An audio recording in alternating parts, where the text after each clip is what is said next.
He was once the most powerful Catholic leader in the United States, the Archbishop of Washington, D.C., friend to presidents, honored guest at society galas, and frequently in the company of world leaders. But today, former Cardinal Ted McCarrick is convicted of sex abuse by the Vatican. He was defrocked by Pope Francis, and now he lives here in seclusion, some might say in hiding, in this rural town in Kansas. Tonight, The Story investigates.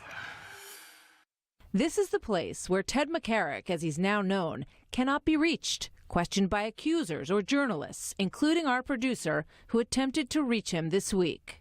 The person we'd really like to talk to is Ted McCarrick himself.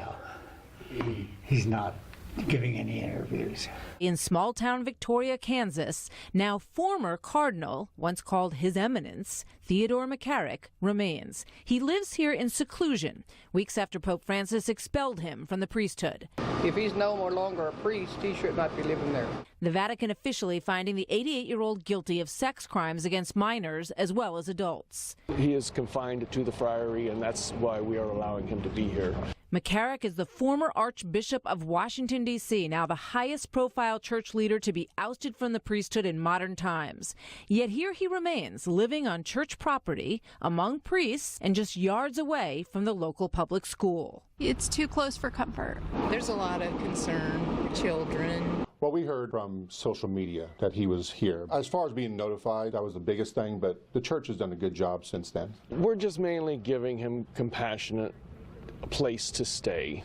Plus, he's a very frail individual, too. Newly assigned Catholic bishop in this area, Jerry Vinke, only recently arrived, back in August. What do you say to critics who say that, hey, you're providing this guy a shield? Yeah, I would say that he's in an environment that does not allow him to go out in public.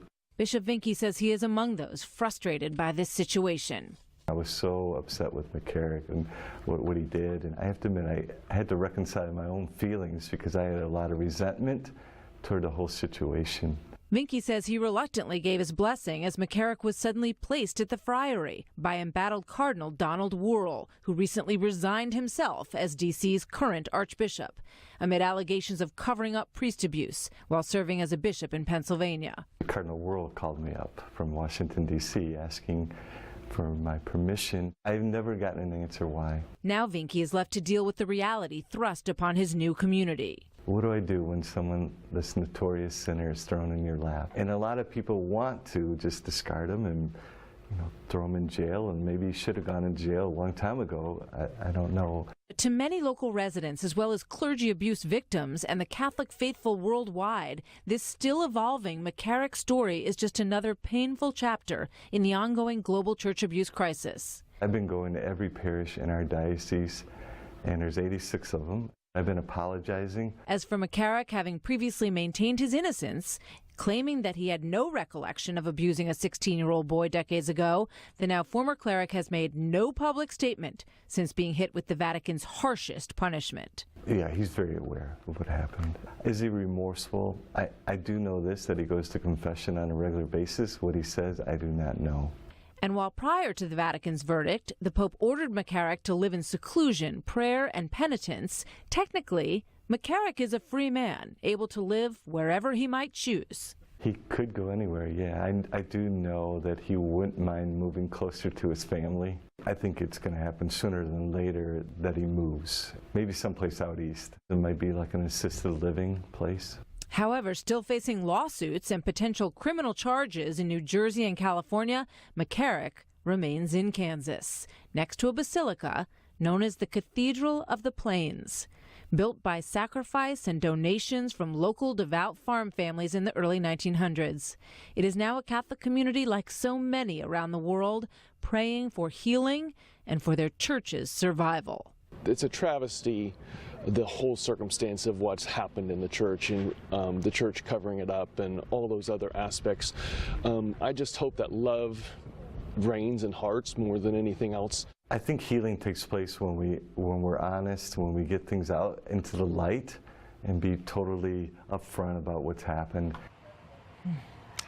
Joining me now, Raymond Arroyo, Fox News contributor, EWT News managing editor, and author of the Will Wilder 3 series, The Amulet of Power. Raymond, you know, your reaction to all of that. That bishop was, I thought, very forthcoming, Bishop Vinke. Look, he was, but there's a little something that's missing here. People should know he was laicized, Cardinal McCarrick, now Theodore McCarrick. That means he's stricken from the clerical state. The church has no responsibility to him. They don't have to provide him housing or care or health care, any of that. And the fact that he has been remorseless, no public contrition to his victims, nothing, Martha, I think that should also be held up.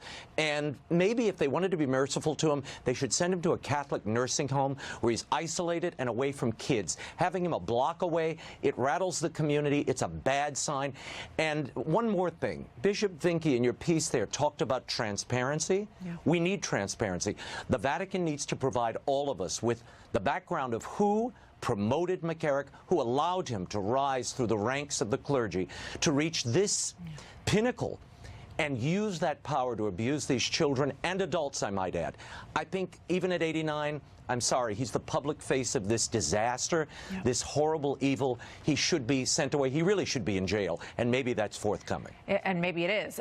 He does still face charges in New Jersey and California, as was pointed out in that piece, and it is mind-boggling that there still is the same kind of protection mechanism in place that has been in place for decades, of people who knew what was going on and covered up for him, and it is still going on to this day, Raymond. You know, I think that the expression that you have and that so many have, where does it have a place? You know, is there a movement? Is there something that people can sign up for? I mean, you know, who's leading the charge that you are so expressive about? And why is that?